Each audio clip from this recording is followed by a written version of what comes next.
sukacita dan luar biasa. Kita bersyukur bahwa pagi hari ini kita boleh kembali datang kepada Tuhan. Saatnya kita akan siapkan hati kita akan memuji dan meninggikan Dia. Tapi sebelumnya kita akan berdoa terlebih dahulu. Yuk sama-sama, adik-adik yang di rumah, kita lipat tangannya, tutup matanya. Kita mau berdoa minta pimpinan daripada Tuhan.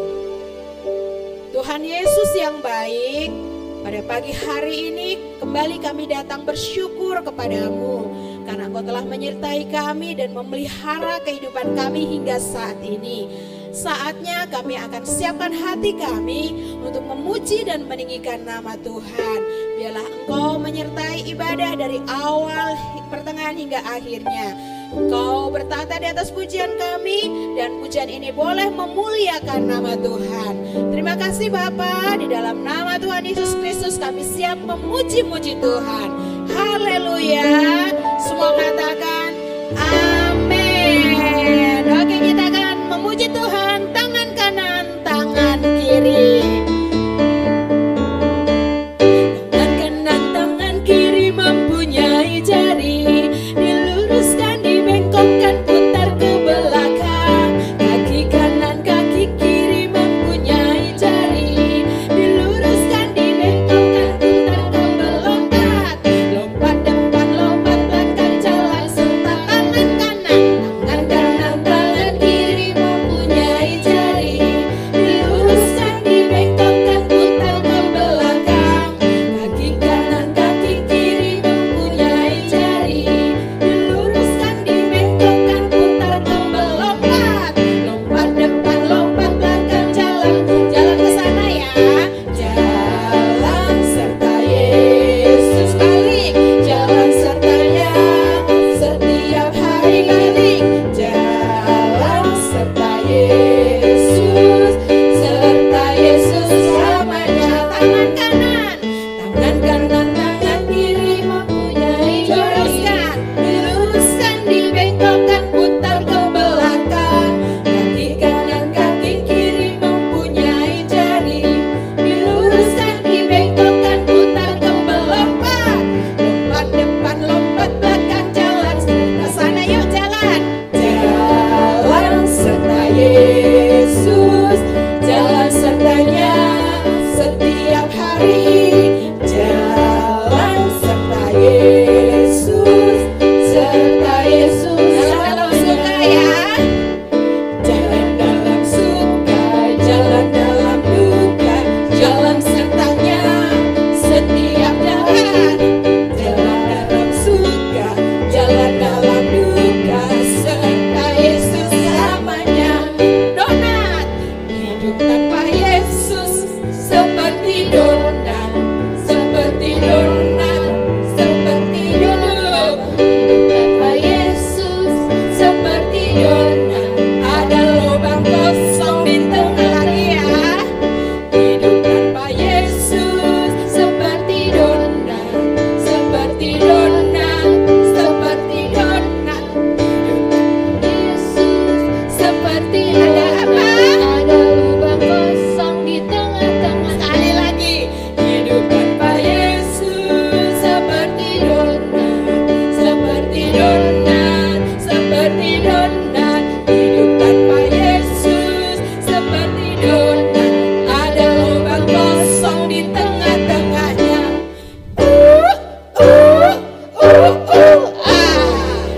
Oke, puji Tuhan, beri kemuliaan buat Tuhan. Iya, saatnya kita siapkan hati kita. Kita akan mendengarkan firman Tuhan. Kita akan naikkan pujian seperti anak panah di tangan pahlawan.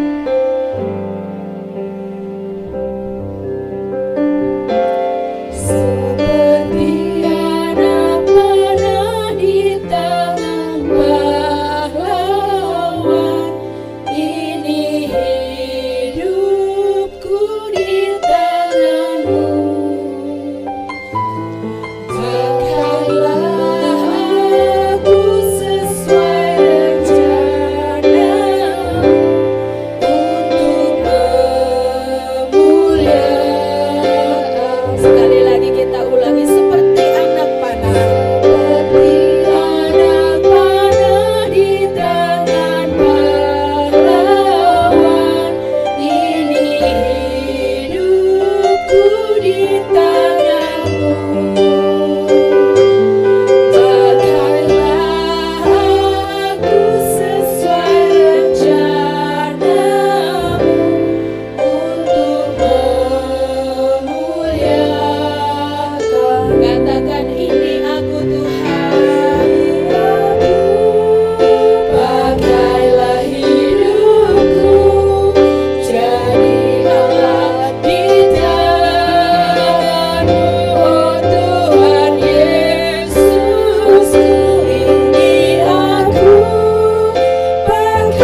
hari ini kita akan mendengarkan firman Tuhan. Tentu semua sudah mandi, semua sudah siap mendengar firman Tuhan.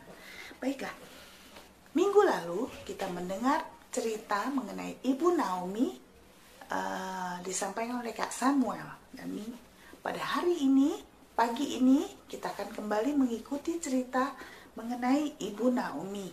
Nah, adik-adik yang baik, Ibu Naomi beserta dengan suaminya, Bapak Elimelek, dan kedua anak laki-lakinya, yaitu Mahlon dan Kilion. Nah, kedua anak laki-lakinya mempunyai seorang istri bernama Orpa dan Ruth. Adik-adik, saat mereka tinggal di Moab, pada waktu itu, Bapak Elimelek meninggal dunia. Kemudian, setelah itu,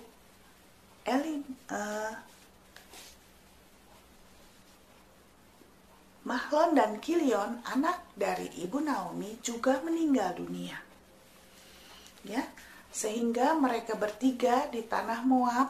Pada waktu itu, Naomi, Ruth, dan Orpa mendengar berita bahwa di tanah Yudea Tuhan memperhatikan dan memberikan makanan.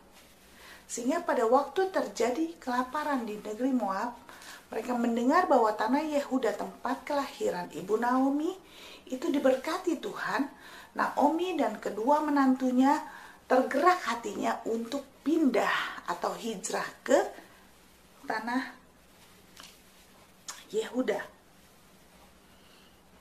Adik-adik, pada satu saat Naomi, Ruth, dan Orpa bergerak mulai untuk memasuki tanah Yehuda. Nah, pada waktu mereka memasuki tanah Yehuda, di dalam ayat ke-8, mari kita lihat bersama-sama di dalam pasal Ruth 1, pasal 1 ayat 8, Naomi berkata kepada menantunya, kepada Ruth dan Orpa. Dalam ayat 8 dikatakan, berkatalah Naomi kepada kedua menantunya itu, pergilah, pulanglah masing-masing ke rumah ibunya.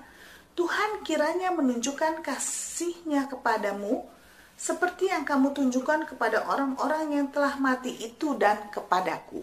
Nah, adik-adik, Ibu Naomi menyuruh kepada Ruth dan Orpa untuk pulang kembali ke tempat asal mereka di Moab. Nah, tetapi kita bisa mendengar apa yang menjadi jawaban dari kedua orang ini. Kalau Orpa itu menurut perkataan mertuanya Naomi, Orpa kembali dan tetapi tidak dengan Ruth. Ya, apa yang dikatakan Ruth di dalam ayat ke-16? Mari kita baca sama-sama. Ruth pasal 1 ayat 16. Tetapi kata Ruth, janganlah desak aku meninggalkan engkau dan pulang dengan tidak mengikuti engkau. Sebab kemana engkau pergi, ke situ jugalah aku pergi. Dan di mana engkau bermalam, di situ jugalah aku bermalam. Bangsamulah bangsaku, dan Allahmulah Allahku. Adik-adik yang dikasihi Tuhan, mari kita belajar dari seorang yang bernama Ruth. Ruth itu begitu setia mengikuti ibu mertuanya Naomi, adik-adik, ya. Sampai satu ketika Naomi mempunyai saudara dari suaminya Elimelek yang namanya Boas. Nah, Boas ini mempunyai ladang yang besar dan Boas adalah seorang yang kaya, adik-adik. Pada waktu itu, Ibu Naomi menyuruh kepada Ruth untuk mengambil jelai atau mengambil padi di tempat usahanya Boas, ya. Boas mempunyai ladang yang besar sekali, adik-adik. Nah, kemudian Ruth mendatangi ladang itu, ya, dan akhirnya ia bertemu dengan Boas. Kemudian tanggapan Boas sendiri sebenarnya baik untuk Ruth, karena Ruth juga sopan, ya adik-adik. Akhirnya Boas bahkan melindungi Rut. Boas mengatakan biarlah Rut itu mengikuti dari pekerja-pekerja perempuan di sana, ya. Rut terlindungi oleh Boas. Nah, adik-adik, ceritanya sampai kepada Boas mempunyai satu pemikiran di mana pada waktu itu Boas mengumpulkan para tua-tua dari keturunannya, di mana Boas mengatakan mengatakan bahwa Naomi hendak menjual tanah yang dari peninggalan suaminya Elimelek, ya. Nah, dikumpulkanlah para tua-tua di tempat itu, dan Boas mengatakan bahwa seorang Naomi hendak menjual tanah dari milik keluarganya Elimelek. Dan di situ dikatakan bahwa apabila yang membeli tanah daripada Elimelek ini juga ada seorang perempuan bernama Rut dan boleh menjadikan istrinya.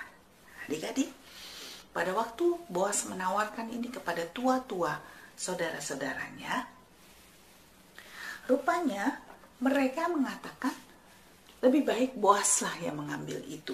Boaslah yang mengambil tanah milik Elimelek. Akhirnya karena Boas meminta kepada tua-tua untuk membeli tanah, dan tua-tua itu menyerahkan kembali kepada Boas. Pada akhirnya Boas mengambil tanah milik Elimelek.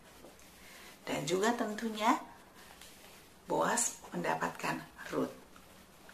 Adik-adik, pada akhirnya Rut menikah dengan Boas, ya. Sehingga Rut mendapatkan buah hati atau anak dari Boas bernama Obed. Nah, perhatikan baik-baik di sini, adik-adik. Obed adalah ayah Isai. Isai adalah ayah Daud.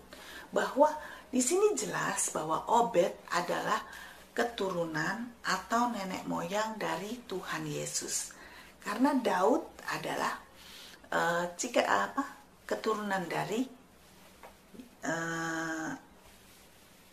Tuhan Yesus, juru selamat kita. Nah, adik-adik, perhatikan baik-baik di sini. Kita bisa mempelajari sifat dan sikap daripada Rut. Kalau minggu lalu kita belajar dari Naomi, minggu ini kita belajar dari Rut. Sifat Rut, sikap Rut yang kita mau teladani adalah 3. Yang pertama, Rut adalah seorang yang setia, adik-adik. Ya, Rut setia. Yang kemudian yang kedua, Rut mempunyai inisiatif yang baik dan berhikmat. Nah, ketika Naomi tua, Rut tidak diam begitu saja. Rut berinisiatif. Rut punya inisiatif untuk memungut jelai di tempat Boas. Ya. Kemudian dia mempunyai hikmat. Dia mempunyai akal budi, dia pintar. Nah, di sini pada hari ini siapa adik-adik yang mau pintar? Tentu semua mau, ya. Sekarang semua adik-adik pintar. Sekolah, belajar melalui mungkin melalui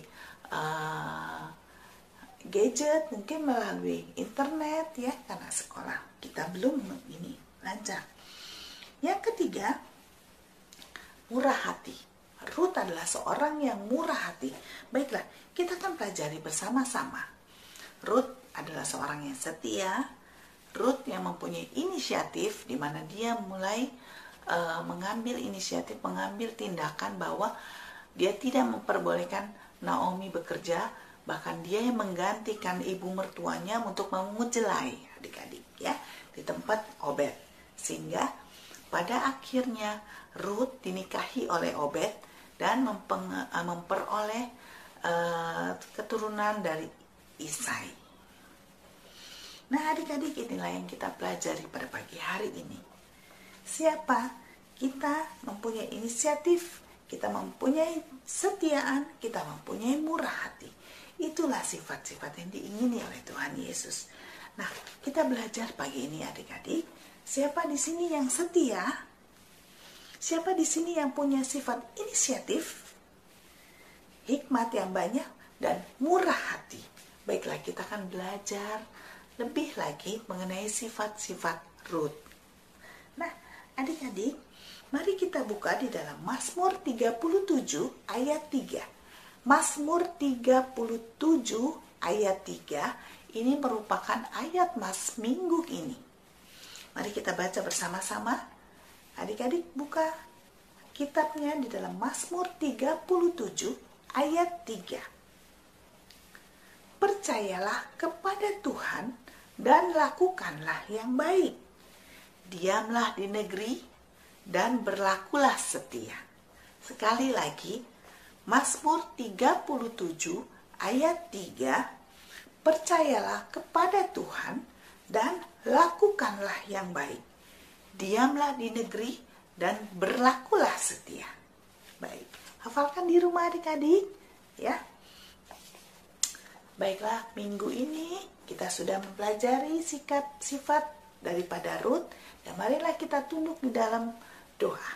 Lipat tangannya, tutup matanya, kita berdoa. Bapa di surga, terima kasih pagi ini kami sudah belajar berlaku setia. Kami mau setia kepada Tuhan, kami mau punya inisiatif, kami mau Tuhan berhikmat, kami mau menjadi anak-anak Tuhan yang pintar, dan kami mau punya sifat murah hati, sehingga Tuhan kami banyak mempunyai teman, kami boleh memberikan kepada teman-teman kami bahwa sikap setia, berinisiatif, dan murah hati adalah sifat daripada Allah kami. Terima kasih Tuhan, kami berdoa untuk orang tua kami, papa, mama, untuk saudara-saudara kami, dan juga Tuhan, biarlah dalam masa sekolah kami, Tuhan melindungi kami, Tuhan menolong kami, berikan kami kepintaran, memberikan kami inisiatif, memberikan kami murah hati, dan juga kesetiaan. Terima kasih Bapa di surga, di dalam nama Tuhan Yesus kami mengucap syukur dan berdoa. Haleluya, amin. Nah, adik-adik, sampai bertemu lagi minggu depan, dan jangan lupa untuk menghafalkan ayat masnya, ya. Salam, shalom.